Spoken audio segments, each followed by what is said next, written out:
nga palatuntunan ang Ilonggo Daily Light from God's Word radio broadcast. Ako si Pastor Ipaprasakar, ang karon pastor sa Dumaguete City Cornerstone Baptist Church kag bisan pa diri sa Bai City ang Bai City Fellowship Baptist Church. Nagapasalamat kita sa Ginoo tungod sa kaygyunan nga ginhatag niya sa aton nga makapadayon kita sa pagpamalandong sang sulat ni Apostol Pablo sa kay Tito. Karon isa lang ka bersikulo ang aton pagpamalandungan. Kag nagatudlo ini nanungod sang ginatawag nga heretic, isa ka false teacher, kung ano ang characteristic sining false teacher or false teachers. Diri sa Tito 3:11 aton mabasa ining mga pulong sa Ginoo. Nga nahibal-an mo nga ang among tao nagtalang kag nagapakasala, siya gintagudilian sang iya kaugalingon. Kabayang Ginoo, abyan magadugang sang pagpakamayo sa sining mga pulong nga aton ginbasa. Ano karon ang kahulugan sa sining nga bersikulo? Nanungod sining heretic, sining false teacher, mga manugpatalang nga mga tao nga nagagamit sang pulong sang aton Ginoo sa ilang nga mga pagtudlo kag pagpahayag sang ila mga panghuna-huna. Mga panghuna-huna nga supak kontra sa bug-os nga ginbugna o kon ginpahayag sang Dios pinaagi sa mga matarong kag Dios nun nga mga tao dito sa Old Testament kag sa New Testament. Si Apostol Pablo subong isa ka batid nga tao sa pagtulunan sang mga Hudiyo ang nagatudlo sang ginatuwag Torah o kon kasuguan nga ginhatag sang Dios pinaagi sa kay Moises. Naglaragway sang heretic sining mga manugpatalang. Ano sila nga say sa mga tao? Una, sa sining una nga bahin sining nga bersikulo nga naibaluan mo nga ang among tao nagtalang. So may una, perverted kag warped, nagtwist nga panguna-una. Ila gina-twist ang pulong sa Ginoo. Amo ina ang paglaragway gani ni Pedro sa sining mga klase sang tao. Diri sa ikaduhang Pedro kapitulo 3 nga nagasiling sa bersikulo 16 nga nagahambal sinisubong sang ginahimo niya sa tanan niya nga sulat. May iban nga mga butang sa ilam nga maiwat hangpon nga ginapatiko, ginatwist, ginawarp, ginapervert sang mga di maalam kag mga mahuyang sa ila kaugalingon nga kalaglagan subong sang ginahimo man nila sa iban nga kasulatan. Siling sang balaan kasulatan, ini nga mga tao ila ginpatiko ang pulong sang aton nga Ginoo.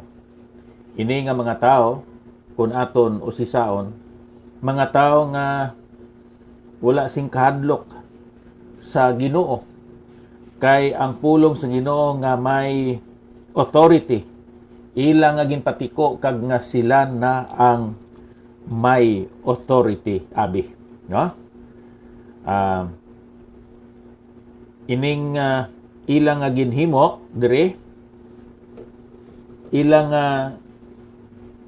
ang word sa Grego abyan striblo or plastos.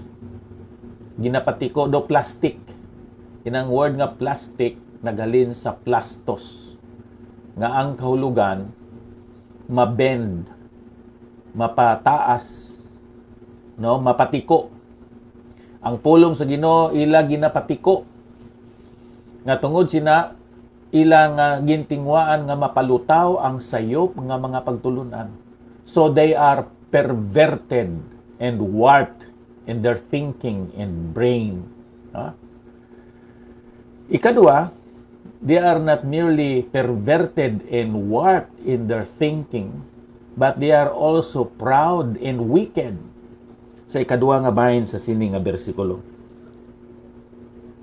Siling diri nga ini nga mga tao, mga bugalon, mga tao nga nagapakasala.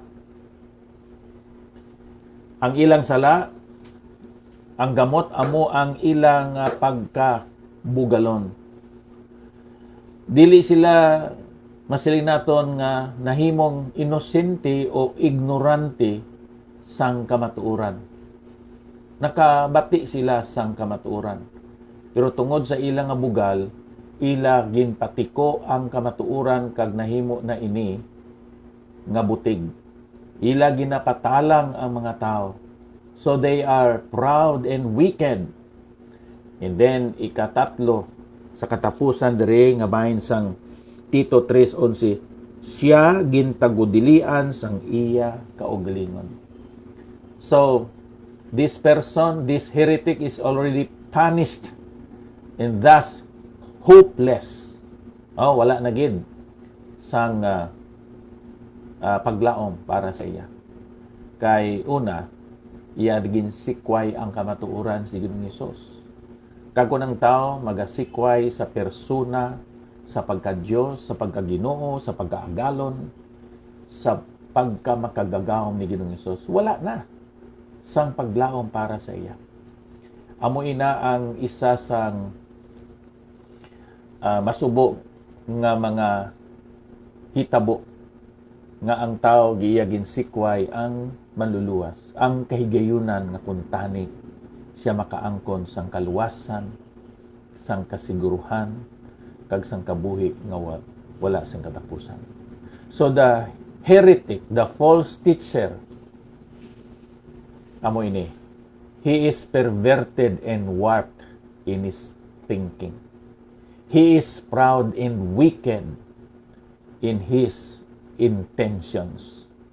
And he is punished and hopeless in his future. So si Tito hindi na kinahanglan nga iya padayunon ang pakiglantugi sa sini nga say isang tao. So madamo karon sa mga tao nga masiling naton sila mga heretic, mga false teachers nga nanamian sa pagdebate o kung sa pagpakiglantugi kung sa Cebuano pa. Sa tapos nga imo ginpahayagan sang kamatuoran, kaisa o kung kaduha, hindi ka na magpadayon kay futile, foolish, ang panahon nga ang kaygiyunan kag ang imo aksyon nga gahin o kon hatag agod nga madala kuno abi siya. Once isikway niya ang kamaturan abyan, wala na sang deliverance. Hindi ba nagsiling si Jesus, ako amo ang dalan, ang kamaturan, kag ang kabuhi, wala si bisan sino nga makakadto sa amay kung hindi pinaagi sa akon. Once isikway niya ang dalan, manglaktod siya pero hindi siya kaabot sa iya destinasyon. Once isikway niya ang kamaturan, mahimo siya nga ginpatalang o nagtalang kag siya wala gid sang kahilwayan. Ikatatlo, once isikway niya ang kabuhi, siyempre wala siya sang kabuhi.